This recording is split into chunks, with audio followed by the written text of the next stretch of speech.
The Tiger Rising by Kate DiCamillo. Chapter 25. The three of them walked through the woods in silence.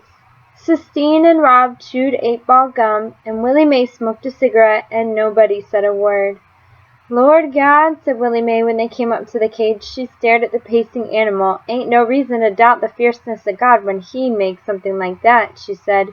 "Who was the fool that caged this tiger up?" "He belongs to Beauchamp," Rob told her. "Beauchamp," said Willie Mae with disgust. She shook her head. "One person in the world that don't need to be ownin' no tiger, and that's Beauchamp." "See," said Sistine, "it's not right, is it? Just like you told Rob about your bird and how you had to let it go." "A bird?" said Willie Mae. "That's one thing. Tiger belonging to Beauchamp is another." "Tell Rob that he should unlock the cage and let him go," Sistine demanded. "I ain't," said Willie Mae. "You got to ask yourself what's going to happen to this tiger after you let him go. How's he going to live?" Rob was flooded with sad relief. Willie Mae wasn't going to make him do it. He wasn't going to lose the tiger. "Panthers live in these woods," argued Sistine. "They survive." "Used to," said Willie Mae. "Don't know more." Sistine put her hands on her hips. "You're not saying what you believe," she accused. "You're not talking like a prophetess." "That's 'cause I ain't no prophetess," said Willie Mae. "All I am is somebody speaking the truth, and the truth is there ain't nothing you can do for this tiger except to let it be." "It's not right," said Sistine. "Right ain't got nothing to do with it," muttered Willie Mae. "Sometimes right don't count." "I can't wait until my father comes to get me," said Sistine. "He knows what's right. He'll set this tiger free." Rob looked at Sistine. "Your daddy ain't comin' for you," he said softly, shaking his head, amazed at what he suddenly knew to be the truth. "My father is coming to get me," Sistine said through tight lips. "Naw," said Rob sadly, "he ain't. He's a liar, like your mama said." "You're the liar," said Sistine in a dark, cold voice. Her face was so white that it seemed to glow before him. "And I hate you," she said to him. "Everybody at school hates you, too. Even the teachers. You are a sissy. I hope I never, ever see you again." She turned and walked away, and Rob stood and considered her words. He felt them on his skin like shards of broken glass. He was afraid to move. He was afraid of how deep they might go inside him. "She don't mean it," said Willie Mae. "She don't mean none of what she say right now." Rob shrugged. He bent and scratched his legs as hard as he could. He scratched and scratched, digging his nails in deep, trying to get to the bottom of the itch that was always there. "Stop it," Willie Mae told him. Rob looked up at her. "Let me tell you something," she said. "I would love to see this tiger rise on up out of this cage." "Yes, I would like to see him rise on up and attack Beauchamp. Serve him right for keeping a wild animal locked up, putting you in the middle of this, giving you the keys to this cage. Come on." She grabbed hold of Rob's hand. "Let's get on up out of here." As they walked back to the Kentucky Star, Rob thought about what Willie Mae had said about the tiger rising on up. It reminded him of what she had said about his sadness needing to rise up. And when he thought about the two things together, the tiger and his sadness, the truth circled over and above him and then came and landed lightly on his shoulder. He knew what he had to do.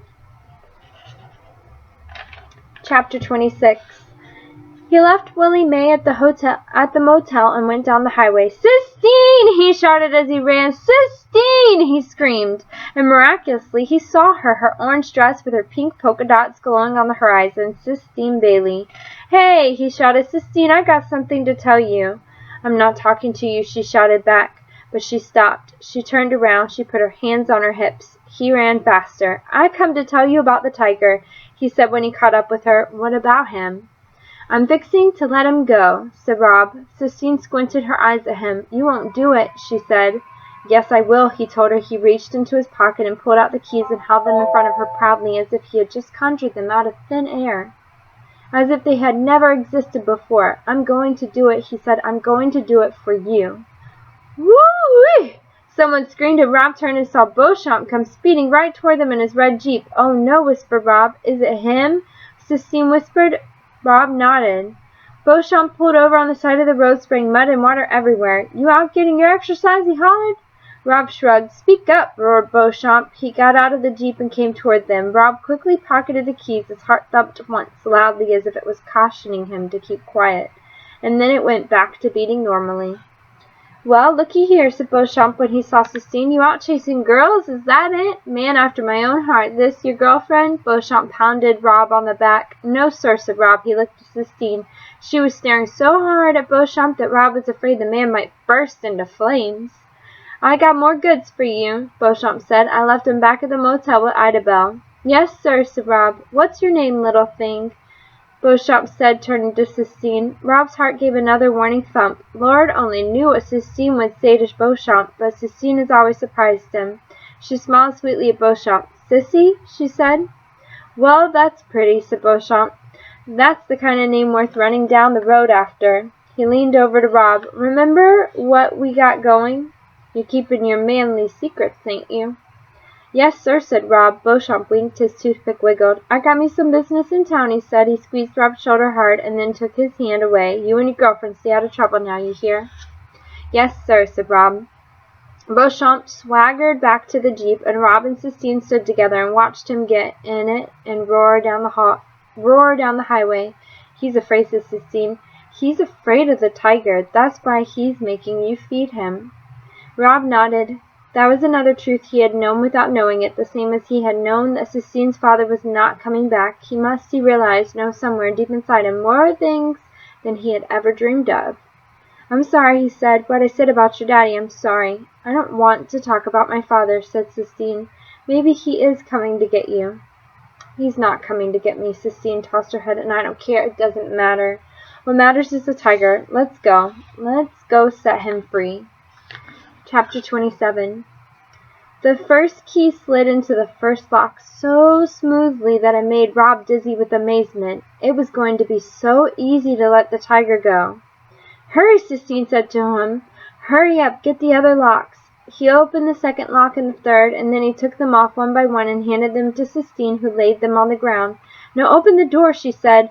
Rob's heart pounded and fluttered in his chest. "What if he eats us?" he asked. "He won't," said Sistine. "He'll leave us alone out of gratitude. We're his emancipators." Rob flung the door wide. "Get out of the way," he shouted, and they both jumped back from the door and waited, but the tiger ignored them. He continued to pace back and forth in the cage, oblivious to the open door. "Go on," Rob said to him. "You're free," Sistine whispered, but the tiger did not even look in the direction of the door. Sistine crept forward and grabbed hold of the cage. She shook it. "Get out," she screamed. "Come on," she said, turning to Rob.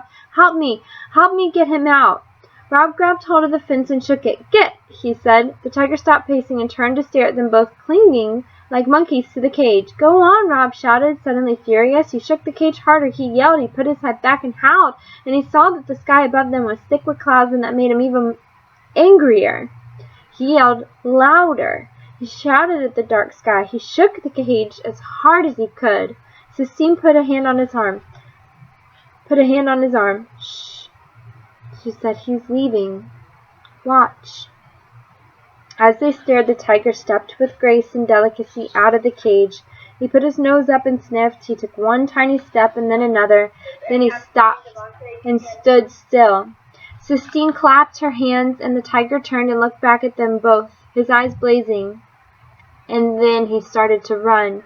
He ran so fast it looked to Rob like he was flying. His muscles moved like a river. It was hard to believe that a cage had ever contained him. It didn't seem possible. The tiger went leaping through the grass, moving further and further away from Rob and Sistine. He looked like the sun, rising and setting again and again, and watching him go, Rob felt his own heart rising and falling, beating in time.